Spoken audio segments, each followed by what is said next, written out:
नमस्कार दोस्तों, अगर आप भी अपनी हथेली का विश्लेषण करवाना चाहते हैं, तो स्क्रीन पे दिए गए नंबर पे संपर्क कर सकते हैं। ये एक राइट हैंड मेल पाम है 33-34 के आसपास उन्होंने अपनी एज बताई। सवाल था कि शादी नहीं हो पा रही है, बिज़नेस में मंदी चल रही है या फिर वो चल ही नहीं रहे हैं। क्या फ़ॉरेन जाने का प्रोग्राम बन रहा है तो क्या फ़ॉरेन जा सकते हैं? कहाँ भाग्योदय होगा? शादी कब होगी? कैसे होगी? जो कुछ मुझे दिखता है आपको सब कुछ बताने की कोशिश करूँगा। तो चलिए दोस्तों इनके पाम गन से शुरू करते हैं। देखिए सबसे पहले अगर आपके हाथ में देखा जाए तो जैसे आप होटल लाइन में हैं, तो होटल लाइन के लिए गुरुदेव और शुक्रदेव देखे जाते हैं। बृहस्पति से पता चल सकता है कि कैसा बिज़नेस चलेगा, शुक्र से भी इसके बारे में जानकारी मिलती है। शुक्र तो बहुत बढ़िया है और गुरु भी अच्छे हैं, तो समझ सकते हैं कि देखिए होटल का बिज़नेस आखिर में चलेगा। कुछ मेहनत करनी रह गई है, मेहनत कीजिएगा, कोशिश कीजिएगा, प्रयास करते रहिएगा बारंबार, आपको बिज़नेस लाइन में, होटल बिज़नेस लाइन में सफलता अच्छी खासी मिलेगी। वो किस समय मिलेगी मैं भी आपको वीडियो में आगे बता यदि आपके हाथ में आगे देखा जाए, तो ये आपके हाथ की जीवन रेखा है। जीवन रेखा पर साफ-साफ दिखता है कि शादी तो देखिए बहुत लेट लिखी है। जैसे आप 34 वर्ष के हैं तो समझ जाइए कि अभी भी बहुत बड़ा समय बचा हुआ है। लगभग बहुत लेट में आपको आपकी शादी देख पा रहा हूँ, उसके लिए कुछ उपाय होते हैं, उपाय आपको दे दिए जाएँगे। उपाय डेली करने पर, रेगुलर करने पर आपकी शादी जल्दी हो जाएगी। आगे आपकी जीवन रेखा देखी जाए, तो देखिए जीवन रेखा बहुत बढ़िया, बहुत मजबूत, बहुत अच्छी अवस्था में मुझे दिखती है। जैसी आपकी जीवन रेखा है, समझ जाइए कि जो आपका जीवन रहेगा, रोग मुक्त रहेगा, लंबा रहेगा, अच्छा रहेगा, परमात्मा द्वारा आपको अच्छी कृपा मिली है जीवन में। तो जीवन में संघर्ष, स्ट्रगल, परेशानी अगर आ रही है तो ज़्यादा समय की नहीं है, जल्दी वो खत्म हो जाएगी। और फैमिली के प्रति समर्पित रहेंगे जीवन भर। जीवन में जितना पैसा कमाएँगे अंत में अपनी फैमिली को आप दे देंगे। ओवरऑल आपका जीवन रहेगा फैमिली के प्रति पूरा समर्पित रहेगा। शादी में भी बहुत समय लग सकता है। दूसरा अगर आप देखें तो ये आपकी जीवन रेखा है, ये आपकी मस्तिष्क रेखा, बीच में गैप आ गया है। देखिए ये व्यक्ति को इंडिपेंडेंट थिंकिंग वाला व्यक्ति बनाते हैं, क्योंकि जो थिंकिंग प्रोसेस होता है इंडिपेंडेंट देखा गया है, थोड़ी अलग सोच विचार वाले व्यक्ति ऐसे पाए गए हैं। इसका मतलब कहीं न कहीं यह भी देखा जाता है कि ऐसे व्यक्ति जीवन में थोड़े ज़िद्दी होते हैं और ज़िद करके अपना नुकसान करते हैं। जब-जब, जहाँ-जहाँ जैसे भी आप ज़िद करेंगे, आपको ज़िद करके जीवन में नुकसान ज़रूर देखने को मिलेगा। इस तरीके के योग भी आपके हाथ में यहाँ पर मुझे बनते दिख रहे हैं। ऐसे व्यक्ति हर धर्म को नहीं मानते, धर्म को अपने अनुसार मानते हैं और किसी पर भी आँख बंद करके भरोसा नहीं करते। तो ये चीज़ भी आपके हाथ में यहाँ पर मुझे होती हुई दिखती है साफ-साफ। बाकी आपके अंदर ज्ञान, गुण, दान दक्षिणा के जो गुण हैं वो भी अच्छे खासे दिखते हैं। आपके अंदर बातों को सोचने, सीखने और समझने की क्षमता बहुत अच्छी है। ऐसे व्यक्ति छोटी-छोटी बातों पे जल्दी रिएक्ट नहीं करते। ऐसे व्यक्ति एग्रेसिव सिचुएशन में भी कूल और कामली रिस्पॉन्ड करने वाले होते हैं। यदि आपकी मस्तिष्क रेखा देखी जाए, तो मस्तिष्क रेखा लहरदार है, ये देखिए ये। जीवन में डिसीज़न्स बारंबार चेंज होंगे। एक जो सोच ले ऐसा व्यक्ति सोचता कुछ और है, करता कुछ और है, होता कुछ और है। और जो थिंकिंग लेवल है वो बारंबार बदलता रहता है, चीज़ों में बदलाव बारंबार आते रहते हैं। ये चीज़ मुझे आपके हाथ में मस्तिष्क रेखा में दिखती है। आपका लाइफ़ की वैल्यूज़, लाइफ़ की मोरल्स, लाइफ़ के सिद्धांत जिन्हें कहा जाता है, वो ज़रूर आपके बदलने वाले रहेंगे। ऐसे व्यक्ति अलग-अलग बिज़नेस ट्राई करते हैं, अलग-अलग तरीके ढूँढते हैं पैसा कमाने के, उसमें बारंबार बदलाव आते रहते हैं। ये आपकी मस्तिष्क रेखा मुझे दिखा रही है। और हर चीज़ में, चाहे हेल्थ को लेकर हो, चाहे परिवार को लेकर हो, आपके डिसीज़न बारंबार चेंज होने वाले रहेंगे।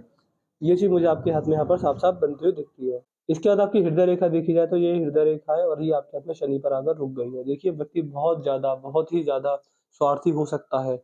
दया भावना कम होना, स्वार्थी ज़्यादा बन जाना, इस तरह के योग आपके हाथ में साफ-साफ दिखते हैं। इसका मतलब आप ये भी समझ सकते हैं कि जैसे ये हृदय की रेखा है आपके जीवन में, पैसे को लेकर टॉप प्रायोरिटी दिखा सकते हैं आपके लिए। फैमिली के बाद सेकंड ऑप्शन पैसा ही रहेगा। करियर को बहुत इंपॉर्टेंस देते हैं ऐसे व्यक्ति और बहुत सेंसिटिव टाइप पर्सनैलिटी होती है। छोटी-छोटी बात को जल्दी समझना, सोचना, भाँप लेना, ये चीज़ें देखी जाती है। ऐसे व्यक्ति छोटी-छोटी बातों को जल्दी रिएक्ट नहीं करते। इसके अलावा आप ये भी समझ सकते हैं कि व्यक्ति बहुत सीक्रेटिव टाइप के नेचर के होते हैं। यानी अपनी बात बहुत कम लोगों को पता होगी, लेकिन बहुत सारे लोगों को लेकिन आपको बहुत सारे लोगों की बहुत सारी बातें पता होंगी। ऐसे व्यक्ति बहुत बड़े सीक्रेट होल्डर भी देखे गए हैं। शनि का प्रभाव आता है तो कहीं न कहीं व्यक्ति के जीवन में जब भी शरीर की सांस-वास ढही जाती है, नुकसान ज़रूर जाता है। लोहे से जुड़ा, तांबे, कोयला, पीतल से जुड़ा कोई भी कार्य करते हैं, उसमें नुकसान ज़रूर देखने को मिलता है। ऐसे व्यक्ति कर्म पर विश्वास रखने वाले होते हैं। अगर कर्म पर विश्वास रखें, यानी कर्म ही सर्वश्रेष्ठ है, कर्म अच्छा तो सब कुछ अच्छा, कर्म बुरा तो सब कुछ दिक्कत में है। अगर ये सिद्धांत जीवन में रहेगा तो बड़ी तरक्की आप ज़रूर करने वाले रहेंगे। ऐसे व्यक्ति मैंने बुढ़ापे के अंदर भी देखे हैं कि बुढ़ापा आ गया है, लेकिन व्यक्ति तब भी अपने काम पर, अपने ऑफ़िस पर, अपने व्यवसाय के स्थान पर जाते हैं। जिस समय अपनी फैमिली का समय बिताना चाहिए, उस समय व्यक्ति अपने जीवन में काम पर जाने वाला होता है। यदि आपके हाथ में आपके पर्वत देखे जाएँ तो पर्वत आपके हाथ में ठीक दिखते हैं। देखिए बृहस्पति अच्छे हैं, शनि भी ठीक है, सूर्य भी मुझे ठीक-ठाक दिखते हैं और गुरुदेव और बुध भी मुझे ठीक-ठाक दिखते हैं। तो इनमें कोई दिक्कत, कोई परेशानी नहीं आएगी। मेहनत करने पर सफलता मिलेगी, मेहनत नहीं करने पर जीवन में आप दिक्कत में रह जाएँगे। ये चीज़ आपके हाथ में मुझे दिखाती है। इसके बाद यदि आपके हाथ में आपकी भाग्य रेखा देखी जाए तो देखिए भाग्य रेखा ठीक है, बट देखिए भाग्य रेखा का चिंतक जाना बहुत ज़रूरी होता है। अगर किसी केसेज़ में आप, जैसे आपके हाथ में है, कि भाग्य रेखा यहाँ तक ना पहुँचे, बुढ़ापे तक ना पहुँचे और यहाँ तक ही रुक जाए, तो कहीं न कहीं कहीं न कहीं व्यक्ति करियर से सैटिस्फाई नहीं हो पाता और जितना पैसा कमाने की सोचता है, उतना पैसा कमाने में रह जाता है। तो ये चीज़ आपके आत्म के साथ-साथ बनती हुई दिख सकती है। इस चीज़ के लिए आपको इस चीज़ के लिए आपको उपाय दिए जाएँगे, उपाय ज़रूर कीजिएगा, उपाय डेली करने पर, रेगुलर करने पर आपको लाभ ज़रूर देखने को मिलेगा। इसके उपाय बस यही रहता है कि जितना समाज को देंगे, उतना आपको वापस आकर मिलेगा। परमात्मा की कृपा से आपको भाग्योदय अच्छा खासा होगा, बट उपाय भी करने रहेंगे। उपाय देखिए, हमारे उपाय इस तरह के नहीं होते कि आप हमसे उपाय सुन लीजिएगा और बाद में आपने 1-2 महीने करे छोड़ दिए, नहीं। उपाय हमेशा के लिए करने देंगे, चाहे 1 साल लगे, 2 साल लगे, 5 साल लगे, 10 साल लगे, आपको दिक्कत आएगी, बट उपाय तो करते रहेंगे तो धीरे-धीरे समस्या का निवारण हो जाएगा। तो ये चीज़ मुझे आपके साथ में यहाँ पर बनती हुई साफ-साफ दिखती है। अगर यहाँ पर देखा जाए, तो भाग्य रेखा में कृषि चंद्र से आ रहा है। आपने पूछा कि बाहर जाने का प्रोग्राम बन रहा है, तो क्या बाहर जाना चाहिए, विदेश में या फिर घर से कहीं दूर? तो हाँ, आपका जो असली भाग्योदय है, वो मैं बाहर ही देख पा रहा हूँ। या तो अपने जन्म स्थान से बहुत दूर या फिर देश में भी कहीं फ़ॉरेन से अगर इनकम जनरेट करने के सोर्सेज़ बनते हैं, चांसेस बनते हैं, तो आप छोड़िएगा नहीं। क्योंकि आपके हाथ में जो ज़्यादा बड़ा पैसा है, वो फ़ॉरेन के आस-पास से ही मैं देख पा रहा हूँ। ये चीज़ मुझे आपके हाथ में यहाँ पे साफ-साफ दिखती है। तो देखिए, आपकी किस्मत में दूर का पैसा रहेगा, या तो आप उस पैसे को कमाने घर से दूर जाएँगे या फिर दूर का पैसा चलकर आपके पास रहेगा। ये 2 तरीके के आपके हाथ में यहाँ पर बनते हैं। बाकी अगर ऐसे व्यक्ति जल के समीप अगर कोई कार्य करें, तो भाग्योदय बहुत बढ़िया होता है। यदि आपके जहाँ आप रह रहे हैं, वहाँ के आस-पास कोई नदी तालाब है, तो फिर भाग्योदय हो जाएगा, या फिर जहाँ आप जाएँगे, वहाँ आस-पास कोई नदी तालाब है आस-पास में, कोई जल का स्रोत है, तो फिर भाग्योदय अच्छा होता है। अगर ऐसे कोई जल से जुड़ा कोई कार्य करते हैं, तो भी भाग्योदय हो जाता है। अगर बिज़नेस करने चाहें, तो जो आप कर रहे हैं वो भी ठीक है, चल सकता है। लेकिन जो मैं स्ट्रांगली सजेस्ट करता हूँ इस व्यक्ति को, वो करता हूँ कि आप ड्रॉप शिपिंग का बिज़नेस कर सकते हैं, ट्रांसपोर्टेशन का कर सकते हैं, इम्पोर्ट-एक्सपोर्ट कर सकते हैं। किसी भी सामान को इधर से उधर ले जाना और वहाँ पर बेचना-खरीदना, ये चीज़ें जो होती हैं, वो आप कर सकते हैं। उसमें आपको लाभ बहुत बढ़िया देखने को मिलेगा। इस तरीके के ठीक-ठाक और अच्छे खासे मैं आपके हाथ में यहाँ पर देख पा रहा हूँ। यहाँ पर आपके हाथ में धनुषाकार रेखा बन रही है, समझदारी को दिखाती है। व्यक्ति समझदार होता है और सही समय पर सही निर्णय लेना जानता है। जीवन में जल्दबाजी में आकर, भावनाओं में बहकर या फिर गुस्से में आकर ऐसा कोई कभी भी गलत निर्णय नहीं लेता। तो इस तरह के ठीक-ठाक और अच्छे खासे मैं आपके हाथ में यहाँ पर देख पा रहा हूँ। बाकी अगर देखेंगे तो आपके हाथ की 12 राशि अभी दिखा दी, जैसे कि ये यहाँ पर अगर देखें तो ये आपकी सूर्य की उँगली है। सूर्य की उँगली छोटी है, गुरु की उँगली बड़ी है। ऐसे व्यक्ति के अंदर ईगो प्रॉब्लम बहुत ज़्यादा होती है, व्यक्ति ईगोइस्टिक होता है और ईगो की वजह से नुकसान करता है। ऐसे व्यक्ति के अंदर अपने लिए, खासकर अपने लिए सेल्फ रिस्पेक्ट का स्टैंडर्ड बहुत ज़्यादा हाई होता है।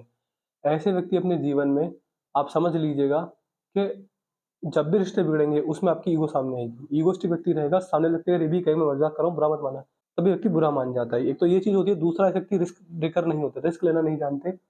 रिस्क ले भी लें तो बहुत जल्दी पीछे हटते हैं, रिस्क व्यक्ति लेता ही नहीं है और आपको लेना भी नहीं चाहिए, क्योंकि जब जहाँ-जहाँ आप बड़े-बड़े रिस्क लेंगे, आपको नुकसान देखने को मिलेगा। आपने ये बात पहले भी महसूस की होगी, आगे भी महसूस करेंगे कि रिस्क आपके लिए नहीं है। अगर किसी भी काम में थोड़ा तो रिस्क देखिए सब हर जगह चलता है, बट ज़्यादा रिस्क हो तो मत कीजिएगा। यहाँ पर देखें तो बुद्ध की उँगली भी छोटी पड़ गई है। आपके अंदर एक अच्छे इन्वेस्टर, एक अच्छे फाइनेंसर जो बनने की जो कला है, वो मुझे मिसिंग दिखती है। समझ जाइएगा कि जीवन में जब-जब आपके एक तो आपको खर्चों पर कंट्रोल नहीं रहेगा। पैसे का मैनेजमेंट नहीं आएगा कि कितना पैसा अपने पास देना, कितना किसी को देना, कितना क्या करना है। पैसे के मैनेजमेंट में कमी ज़रूर आती है। तो ये 2 चीज़ें मुझे आपके हाथ में दिखती हैं। इसके अलावा डॉक्यूमेंटेशन, चीज़ों को सँभाल कर रखना, याद शक्ति, फाइल मैनेजमेंट, टाइम मैनेजमेंट और मनी मैनेजमेंट, इन सारी चीज़ों में दिक्कत रहती है। यहाँ भी मुझे आपके हाथ में दिक्कत परेशानी दिखती है। बाकी अगर आपके हाथ में अंगूठा देखें तो अंगूठा सही है, यहाँ पर अगर देखें तो आड़ी रेखा मुझे दिखती है। तो ये दिखाती है कि इस व्यक्ति का लॉजिक सेंस बहुत अच्छा रहता है। अपनी बात को लॉजिक के साथ रखने की क्षमता, तर्क-वितर्क जो शक्ति होती है, वो बहुत मज़बूत देखी जाती है। इस तरह के अच्छे खासे योग मैं आपके हाथ में यहाँ पर देख पा रहा हूँ। तो ये भी समझ सकते हैं कि ऐसे व्यक्ति अपनी बात को सही समय पर सही लोग के सामने कहने में सक्षम देखे गए हैं। संतान सुख की रेखा भी है, लेकिन कितनी होंगी हम ये नहीं बता सकते। संतान सुख है, पुत्र-पुत्री जितनी भी आपकी इच्छा रहेंगी, सब आपको मिलेगा। परमात्मा पर विश्वास रखिएगा। उपाय ज़रूर कीजिएगा, आपको सारे उपाय दिए जाएँगे। शुक्र आपका अच्छा है, तो शुक्र को देख तो लगता है कि आपका जो फूड का बिज़नेस है, जो होटल बिज़नेस है, वो चलना चाहिए। अगर अभी दिक्कत आ रही है, तो उसमें लगे रहिए, संघर्ष करते रहिए, तो चलेगा, ज़रूर चलेगा। एक भाग्य रेखा का एक भाग्य रेखा यहाँ से ऊपर आपके हाथ में जीवन रेखा से भी जुड़ गई है। देखिए, इसका मतलब साफ-साफ ये समझ लीजिएगा कि जो भी आप कुछ करेंगे, देखिए अपने करियर में कभी किसी से एक्सपेक्टेशन मत रखिएगा कि मैंने इनके लिए इतना किया, ये मेरे को इतना करना चाहिए। या फिर करियर को लेकर, खासकर करियर को लेकर किसी दूसरे पर निर्भर मत रहिएगा। आपका करियर आप खुद ही बनाएँगे और करियर से आपका भाग्योदय बहुत बढ़िया होने वाला रहेगा। तो ये चीज़ हमेशा ध्यान में रखिएगा, ये चीज़ आपको दिक्कत में डाल सकती है, इसलिए मैंने आपको पहले बता दिया। जीवन में जो भी पैसा कमाएँगे, जो भी कुछ करेंगे, अपनी मेहनत अपने दम पर करेंगे। कभी किसी का साथ एक्सपेक्ट मत कीजिएगा। अगर आप ये करते हैं और किसी को सोचते हैं कि इनको ये मेरे लिए करियर बना देंगे, तो वो चीज़ नहीं होने वाली रहेगी। ऐसे व्यक्ति अपना भाग्य अपनी मेहनत के दम पर लिखते हैं। ये चीज़ मुझे आपके यहाँ पर देखने को मिलती है। शादी में भी बहुत समय है, तो थोड़ा रुकिए, इंतज़ार कीजिए। शादी होगी, मैरिज लाइफ अच्छी चलेगी, बच्चे भी होंगे, सब कुछ होगा। एक अच्छा परिवार भी होगा, लेकिन समय है अभी। आपने सुना भी होगा कि समय से पहले किस्मत से ज़्यादा कभी किसी को कुछ नहीं मिलता, तो वही चीज़ आपके केस में शादी है, बट एक टाइम पर है, अभी उसमें बहुत समय दिखता है मेरे को। अभी जो परेशानी आ रही है शायद वो चलती रहे, शादी के लिए उपाय देने पर आपको लाभ ज़रूर देखने को मिलेगा। तो मैंने आपके पाम का चीज़ पूरा कर दिया है, मैं आशा करता हूँ कि आपको आपके सारे सवालों के जवाब मिल गए होंगे। कोई डाउट, कोई सवाल, कुछ पूछना रह जाए जो हम नहीं बता पाए वीडियो में, पूछ लीजिएगा, आपके सारे डाउट, सारी क्वेरी, सारे सवाल आपको बता देंगे, आपको एट द एंड सैटिस्फाई करके भेजेंगे। अपना रिव्यू ज़रूर छोड़ दीजिएगा कि आपको वीडियो कैसी लगी, आप हमारे एनालिसिस से सैटिस्फाई नहीं है, जो भी सब बता दीजिएगा, हमारे आप एनालिसिस से सैटिस्फाई आपको एट द एंड कर देंगे कि क्वेश्चन का जवाब देके। तो चलिए दोस्तों, मिलते हैं अगली वीडियो में, तब तक के लिए जय हिंद, जय भारत।